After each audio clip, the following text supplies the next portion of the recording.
Alright, back out in the garage tonight working on this 406 project. Just wanted to talk about ring compressors real quick. And this is definitely the style that I would go with. They sell these in different bore ranges. To fit your application, you can kind of buy a couple of the more common ones, but they're relatively inexpensive, but they work a lot better than your traditional type. This is kind of your old school traditional type here. Comparing this to this, I installed 2 pistons with this, installed 2 pistons with that, and the time this takes and the frustration of risking breaking a ring, because you will get them to pop out once in a while. You can see these never want to sit quite flush. You can kind of see this edge is sticking out a little bit.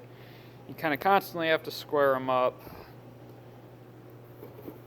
where this takes so much of that hassle away. So pretty much cut the time in half, but it's more than just that. It's relatively easy to have a ring pop out with one of these, and then with that happening, it's relatively easy to then break a ring.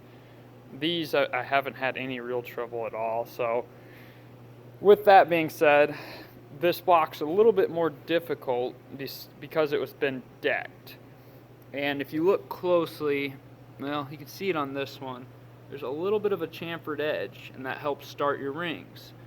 If you look in this cylinder, it's pretty much gone. Kind of same thing here. And the block's decked square, but just that chamfer is put on each cylinder a little bit differently, or not as deep on some. So being that the block's decked, that chamfer is now less, and it makes it even more difficult.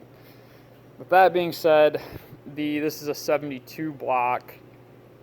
The early 70s, late 60s blocks, all the way up to the late 70s blocks, had just a little chamfer on the cylinders. Your mid 90s blocks are actually a lot easier. They have a larger chamfer, so you can actually use that style with the 90s blocks a lot easier. And the same thing with the LS blocks. They have a nice chamfered edge. So that does work a little easier, but this is still just the ticket. It's so much easier, so much less risk of breaking a ring, and it just takes a lot less time. So just a quick recommendation for you guys, but this one in particular is just a little bit more difficult because of these reasons, but that's kind of a lifesaver in this application. I did 2 with this one, but I'm not going to do any more. But nope, just a quick tip for you guys that are going to be assembling engines, and some information. Like I said, you can get these in all sorts of different bores, and man, they just save a ton of time. So that'd be my recommendation for you guys, and I think that'll be it for this video, and I'll have some more coming. Thanks.